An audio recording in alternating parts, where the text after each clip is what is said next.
می‌فرماید که شلفه پای جبرائیل همراهی خودم ندیدم، نظر کردم که تنها در براق نشسته رو به بالا دارم، تنها هستم در این سفر. رسول الله صلی الله علیه وسلم می‌فرماید که من فریاد کردم، گفتم یا اخی جبریل، ای برادر جبرائیل، این انت، تو در کجا هستی؟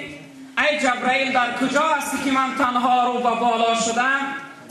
میگه وقتی که فریاد کردم گفتم یا اخی جبریل این انت افا بهذا المکان و فی هذه الحال یترک الخلیل خلیله، آیا در این حالت در این مکان دوست ترک میکنه؟ در این سفری که خیلی خوفناک است من تنها میترسم. وقتی که به سوی حضرت جبرائیل فریاد کردم، جبرائیل علیه السلام گفت حبیبی محمد، جان من ای محمد، اگر تو رفتن بگیری یگان چیز سر راهی تو را نمیگیره، تو رفتن میگیری. یگان چیز برای تو مانع معن نمیشود، هر چند رو به بالا بیاری درها برای تو کشاده میشوند. اما اگر من یک قدم رو به بالا کنم تمام بال و پرم از نور پروردگار خاکستر میشود. من دیگه حقی بالا رفتن ندارم. اگر تو رفتن بگیری رفتن میگیری، اما اگر من یک قدم رو به بالا کنم تمام بال و پرم از نور پروردگار خاکستر میشود.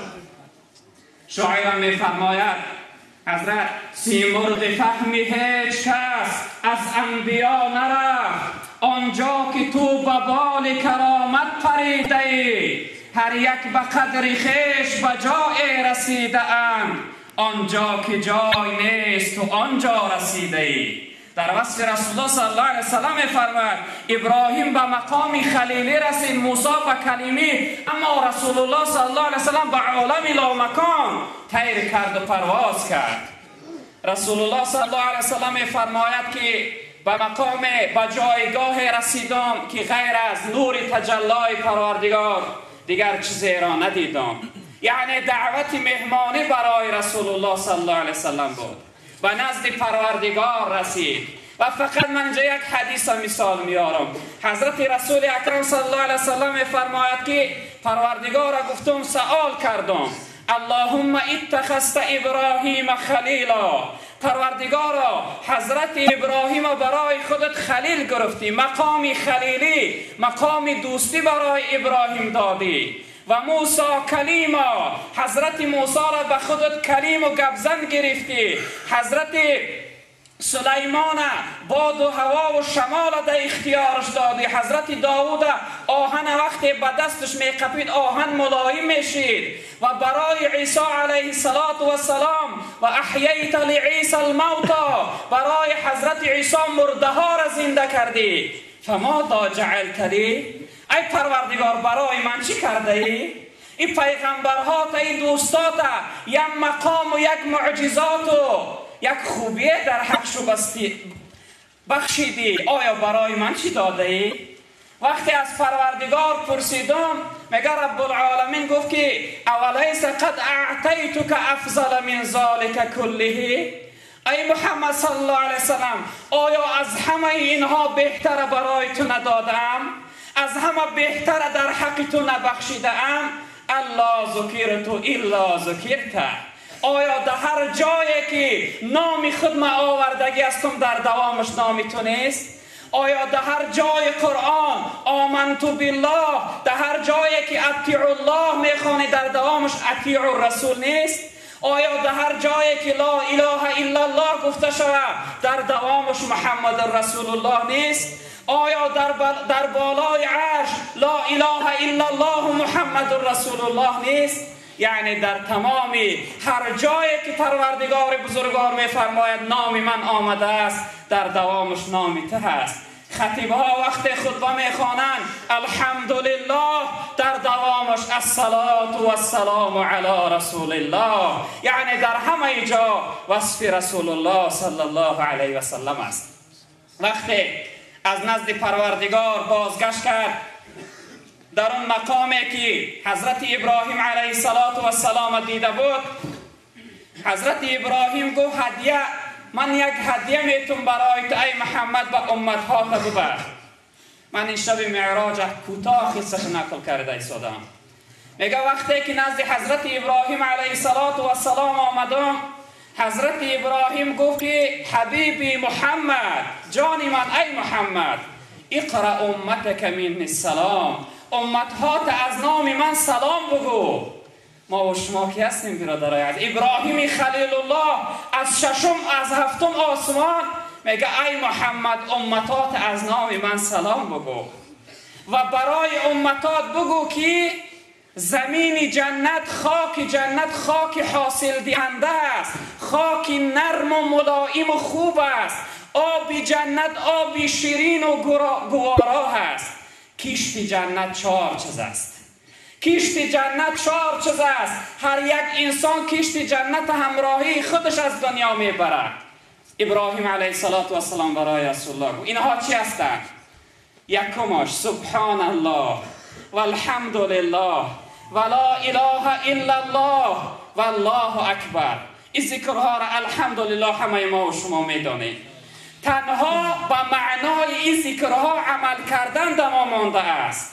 سبحان الله والحمد لله ولا اله الا الله والله اکبر. سبحان الله تسبیح خدا، لا اله الا الله توحید خدا، الحمدلله شکر خدا، تحمید خدا، الله اکبر تعظیم خدا.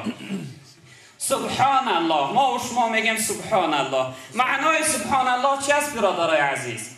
با پاکیزگی یاد میکنم تو را ای پروردگار، تو پاکیزه هستی، تو بی عیب و بی کمبودی، بی شریک و بی همتا هستی، از تمام نوع کمبودی تو پاکیزه هستی.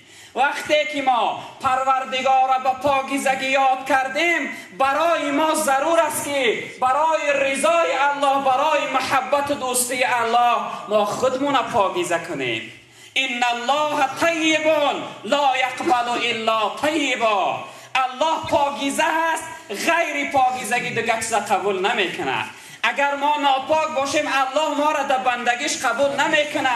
اگر عبادت های ما پر از کمبودی باشند، پروردگار بی نیاز است، محتاج عبادت های غژد و بدی ما نیست، اونها را قبول نمیکنه. برای ما ضرور است وقتی این هدیه حضرت ابراهیم است، این کشت جنت است، این آبادی جنت است، هر انسانی که جنت میخواهد باید که این کشت ها را تیار کنه. سبحان الله. الله با پاکیزگی یاد کردن و برای رضای الله باید انسان خودش پاکیزه کنه. دویمش الحمدلله. حمد یعنی شکر الله، یعنی منتدارگی پروردگار. خداوند اینقدر نعمتی که در اختیار ما و شما دادگی است برادرای عزیز. این نعمت هایی که پروردگار در حق ما بخشیده است از ما شکر میخواهند. برادرای عزیز و بزرگوار، خداوند برای ما زبان گویا داده است. شکرانه ای چی است؟ در این زبان باید ذکر داشته باشیم، در این زبان باید تلاوت قرآن داشته باشیم، در این زبان باید گفتار حقیقت و پند و نصیحت داشته باشیم. زبان ما برای غیبت و تهمت و طعنه و منت و دیگر بدی ها نیست. باید این زبان شکرانه شو به جا بیاریم. شکرانه این زبان به ذکر یاد خدا گذراندن. و سیوم کشت جنت برادر عزیز. سیوم کشت جنت لا اله الا الله. معنای لا اله الا الله چی است؟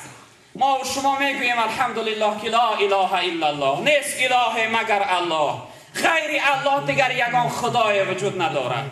احتقاط همه مؤمن ها همین است که غیر خدا دیگر یگان خدای وجود ندارد. وقتی که ما این کلمه را در زبان بگوییم برای ما ضرور است که به این کلمه عمل کنیم. اله یعنی معبود، یعنی خالق، یعنی صاحب. وقتی که صاحب و خالق ما الله باشه باید او را اطاعت کنیم، باید گفتش به جا بیاریم، باید امری و از همه امرها برای ما بالاتر و خوبتر باشه. و چهارمش الله اکبر. الله اکبر یعنی تعظیم الله، یعنی الله بزرگ دانستن، یعنی از الله ترسیدن.